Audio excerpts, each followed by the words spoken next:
तू घंटा था, तू घंटा है, और भाई साहब आप घंटे ही रहोगे। देखो पाकिस्तान को यहां पर मसला है दो सबसे बड़े, और दोनों सबसे मसले इस टाइम के पाकिस्तान के सबसे बड़े हैं। देखो हुआ कुछ यूं कि आज पाकिस्तान और न्यूजीलैंड का मैच था, और पहले तो मैं इतना बोलना चाहूंगा कि भाई ये मैच रखा क्यों था। देखो यहां पर चैंपियंस ट्रॉफी में डायरेक्ट हार्ट अटैक देते तो हमें आसानी नहीं होती।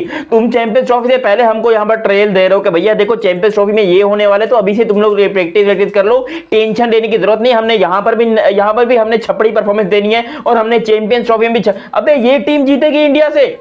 हम यहां पर तैयारी करके बैठे कि 23 फरवरी को देखेंगे, आज पहली दफा पाकिस्तान को सपोर्ट करने जाएंगे, देखेंगे कि पाकिस्तान किस तरीके से जीता है। मतलब सपोर्ट तो 8 दफा करेंगे, लेकिन आज यहां पर कुछ ज्यादा जोश के साथ जाएंगे, क्योंकि पाकिस्तान चैंपियंस ट्रॉफी का होस्ट होते हुए इंडिया से खेलेगा, वो भी यूएई के अंदर। तो इस दफा हमारा कॉन्फिडेंस सातवें आसमान पे था कि भैया बस आज तो फाड़ देंगे, ये कर देंगे, वो कर देंगे, हम जरा न्यूजीलैंड को मजा चखा कर आते हैं, फिर इंडिया से मुकाबला करेंगे। हुआ क्या? नहीं हुआ क्या? या न्यूजीलैंड के आगे तुम लोगों ने क्या किया है यार? मुझे समझ नहीं आ रहा कि ऐसी जिंदगी में कौन सी आफत आन पड़ी है, कौन सी मौत आन पड़ी है आप लोग को कि हर दूसरे दिन न्यूजीलैंड से खेलने के लिए दौड़ पड़ते हो यार। मैं जानता हूं दुनिया में बड़ी बड़ी टीमें हैं, उनके साथ खेलो, लेकिन तुम न्यूजीलैंड के खिलाफ, और फिर चलो ठीक है मैं मानता हूं न्यूजीलैंड अच्छी टीम है, बहुत अच्छी टीम है, सीरीज होनी चाहिए, लेकिन ये जीतना बीतना भी कोई चीज होता है। आप लोग खाली यहां पर सीरीज करवा के मैच, यार ये पहला मैच था ओपनिंग सेरेमनी के बाद, जो लाहौर की कल ओपनिंग सेरेमनी हुई है बड़ी शानदार, उसके बाद ये पहला मैच था, ये मैच जीतना मस्ट था, जरूरी था। लेकिन भाई कसम से मुझे ये रिजवान और बाबर साहब दोनों, हाथ जोड़ के कहता हूं, रिजवान और बाबर साहब, यार देखो मैं आपको रिजवान साहब और बाबर साहब इतनी इज्जत के काबिल हो, आप लोग अपने दिल पे हाथ रख के बताओ कि आपको घर में कोई दूसरी दफा सालन नहीं पूछता, और आप इतनी इज्जत के काबिल हो कि मैं आपको रिजवान और बाबर साहब बोल रहा हूं। इसका मतलब यह है कि भैया जी देखो मैं डिटेल में बताता हूं सब कुछ, तुम लोगों को जल्दी क्या है, लेकिन अभी तक तुम लोगों ने ये चैनल सब्सक्राइब किया नहीं, कि ये अपना नया वाला चैनल है, पुराना वाला है हो चुका है, तुम लोगों को पहले ही बताया था मैं, ठीक है। इस चैनल पे वैसे ही सपोर्ट दिखाना जैसे उस चैनल पे सपोर्ट दिखाया था, क्योंकि वीडियोस आती रहेंगी, जैसे वहां आ रही थी वो यहां पर भी आती रहेंगी। हुआ कुछ यूं कि यहां पर रिजवान और बाबर फिर से हक दिए, और हक दी है क्या, बहुत गंदे तरीके से हक दी है। मतलब लिटरली उन्हें पूरी पिच काली कर दी, पीली कर दी। जिस तरीके की ये पिच थी, मक्खन मलाई, लिटरली मक्खन मलाई पिच थी। और यहां पर देखो पाकिस्तान के ऊपर जब कमेंटेटर्स कह रहे थे कि ये कैसी पिच बनाई है, ये तो बैटिंग पिच है, तो पाकिस्तान के बॉलर हंस रहे थे कि देखते हैं ये कैसे बात कर रहा है, अभी हम देखो इसको आउट करके दिखाता है। शाहीन टुल्ले को सबसे पहले 88 रन पड़ गए, लख दी लानत कसम से ऐसी। ये पाकिस्तान का एस बॉलर है, यानी कि पाकिस्तान का सबसे बड़ा बॉलर, जिसको कहते हैं ना कि पाकिस्तान का ये अजीबो किस्म का बॉलर है, अजीबो गरीब किस्म का, और ये बॉलर पाकिस्तान को जितवाएगा पूरा का पूरा चैंपियंस ट्रॉफी। शाहीन आफरीदी पूरा चैंपियंस ट्रॉफी इसी के कंधे पर, ये मैं आपको बता दूं, क्योंकि बैटर से वैसे कोई उम्मीद नहीं। और आज इसकी भी जो धुलाई हुई है, वो ग्लेन फेलिप्स अंग्रेज का बच्चा, जिंदगी में कभी यहां पर जो उसने 100 नहीं बनाई है, आज उसने पाकिस्तान के खिलाफ सेंचुरी ठोक दी लाहौर के क्राउड के सामने। और फिर यहां पर जाके उसके कंधे पे थपथपाई दे रहे, रिजवान हो गए, खुशदिल हो गए, बाकी सारे player well done, well played, Glenn Phelps. अबे तो तुम लोग के क्या, तुम लोग को बैटिंग करनी नहीं आती यार? इतनी आसान और हलवा पिच के ऊपर यहां पर रिजवान और बाबर से बैटिंग नहीं हुई, इसका क्या मतलब है? इसका क्या मतलब है? देखो पहले तो 330 रन ठोक दिए यहां पर न्यूजीलैंड ने, भाई बड़ा मारा है, मार के धागे खोल दिए, शलवारें उतार दी हमारी, यकीन करो। मैं अपने आप को भी इसमें इंक्लूड कर रहा हूं, मेरी भी साथ में उसने न्यूजीलैंड ने शलवार उतार दी, क्योंकि मैं बड़ा कॉन्फिडेंट था कि भाई पाकिस्तान की ओडीआई, पाकिस्तान को ओडीआई में हराना इतना आसान नहीं है। हम ऑस्ट्रेलिया को हरा कर है, हम साउथ अफ्रीका को हरा कर है, हमारी ओडीआई में बड़ी तगड़ी टीम है।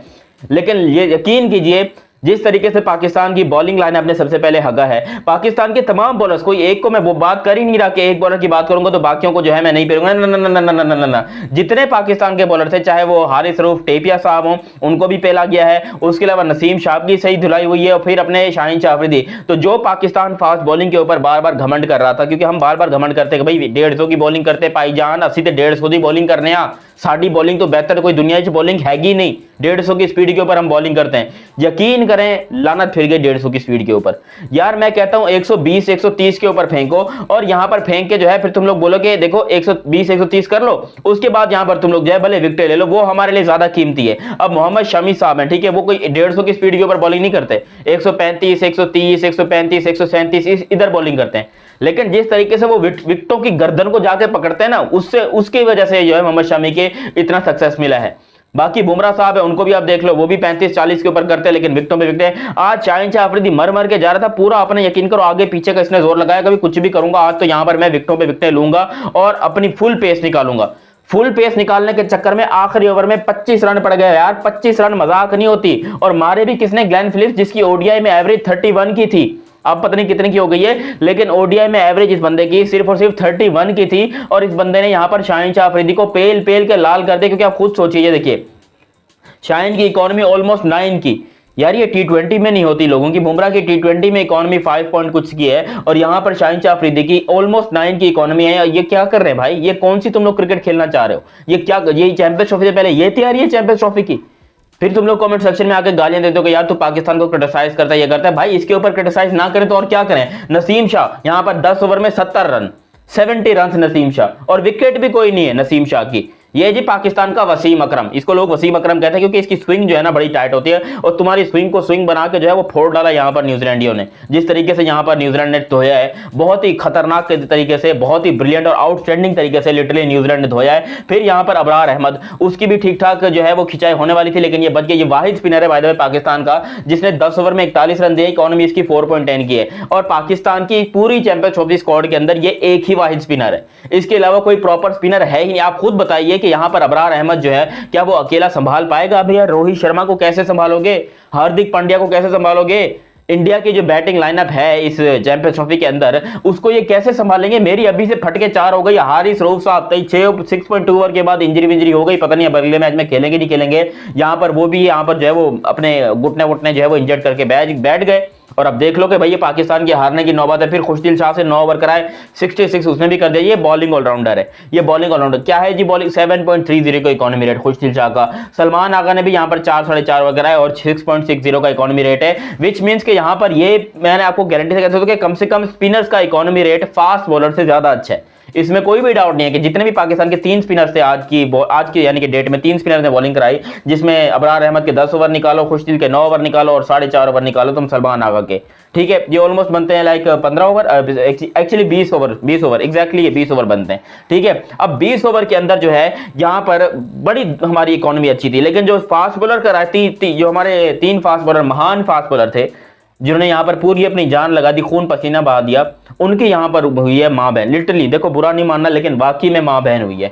न्यूजीलैंडियन ने मार मार के जो है कचरा बना के रख दिया। फिर न्यूजीलैंड की बैटिंग लाइनअप की बात करेंगे तो केन विलियमसन जो है वो अपनी वही इनिंग खेल रहे थे जो कि हमेशा खेलते हैं, मतलब इनिंग को आगे लेके जाना, और यही चीज बाबर आजम से चाहिए, लेकिन बाबर की किस्मत में शायद ये भी नहीं है। 106 टन्स इन जस्ट 74 बॉल बनाए यहाँ पर ग्लेन फिलिप्स ने, और 7 छक्के और 6 चौके लगाए। लिटरली उसने अपनी सारी जिंदगी की कसर जो है ना आज पाकिस्तान पे निकाली है, पाकिस्तान के बॉलर्स पे निकाली है। जितना गंदे तरीके से उसने पाकिस्तान के बॉलर्स को धोया है, मैंने आज तक पाकिस्तान के बॉलर्स को इतना बेबस और टूटा हुआ कभी नहीं देखा जैसे आज यहाँ पर ग्लेन फिलिप्स ने पाकिस्तान के बॉलर्स को धोया है। उसके बाद यहाँ पर धुलाई सबने की है। डैरेल मिचेल ने भी 81 बनाए हैं, 81 डैरेल मिचेल ने बनाए हैं, 4 छक्के बनाए, 4 छक्के डैरेल मिचेल ने लगाए, 7 छक्के ग्लेन फिलिप्स ने लगाए, 11 हो गए, 3 छक्के यहाँ पर माइकल ब्रेसवेल लगा गया। कितने हो गए जी? 14 छक्के और 1 छक्का यहाँ पर लगाया है, नहीं टोटल यही छक्के भाई, 14 छक्के पड़े यहाँ पर पाकिस्तान की बॉलिंग लाइनअप को। और ये बाय द वे इस पिच के ऊपर पाकिस्तान के बैटर्स ने क्या किया जरा मैं तुमको बताऊं। देखो, सबसे पहले वन एंड ओनली फखर जमान, वो जब तक खड़ा था तब तक जान में जान थी कि भैया चलो फखर जमान खड़ा है, ये कुछ ना कुछ कर लेगा, ये इज्जत बचा लेगा अपनी, ये यकीन करें को खून पसीना बहाएगा। उसने अपनी तरफ से पूरी कोशिश की, लेकिन उसने बोला साला मैं अकेला क्या ठेका उठा के खड़ा हूं, सामने कोई खड़ा नहीं हो पा रहा। बाबर साहब ओपनिंग करने आए और रिजवान ने क्या कहा था, किंग कर लेगा। ये किंग ने क्या किया है? किंग ने हक दिया है, किंग ने पोटी कर दी है, किंग ने यकीन करो जलील करवा दिया पाकिस्तान को। किंग ने पाकिस्तान की यहां पर क्रिकेट को तबाह कर दिया। किंग यहां पर 10 रन बनाकर 23 बॉलों में आउट होकर चला गया। किंग ने आज फिर से सबूत कर दे दिया कि भैया जब मैच विनिंग बारी की जरूरत होगी तब मैं नहीं खेलूंगा। किंग ने यह बात बता दी कि मैं पाकिस्तान का सबसे बड़ा पनौती हूं। किंग ने बता दिया मुझे 1 डाउन पे खिलाओ या 1 डाउन के बाद खिलाओ, कहीं भी खिलाओ, मैं वहां पर हगूंगा ही जाके।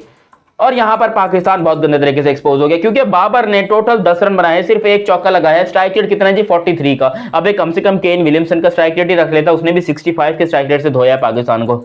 वही स्ट्राइक रेट होता तो फिर भी हम तारीफ करते कि very well done Babar Azam, बहुत शानदार खेला, आउटस्टैंडिंग खेला। फिर यहाँ पर पाकिस्तान के एक और सुपरस्टार जिनका नाम कामरान गुलाम है, एक्टिंग की दुकान है, कामरान गुलाम तो फिर भी चलो ठीक है, लेकिन एक्टिंग की दुकान है, और यहाँ पर 18 रन बनाकर ये भी चलते बने।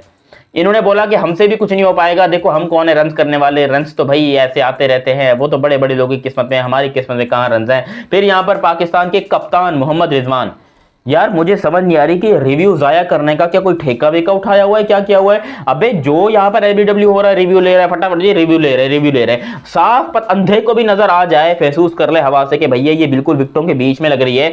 रिजवान की विकेट जो है वो थोड़ी फिर भी क्रूशल थी, लेकिन फखर की विकेट बिल्कुल मिडिल विकेट पे जाके लगी है। लेकिन रिव्यू लेने की आदत नहीं जाएगी, क्योंकि भाई लालच है ना कि भैया रिव्यू लूं, क्या पता बच जाऊं, क्या पता बच जाऊं। उस क्या पता के चक्कर में आगे किसी बैट्समैन की तुम मां बहन एक कर देते हो।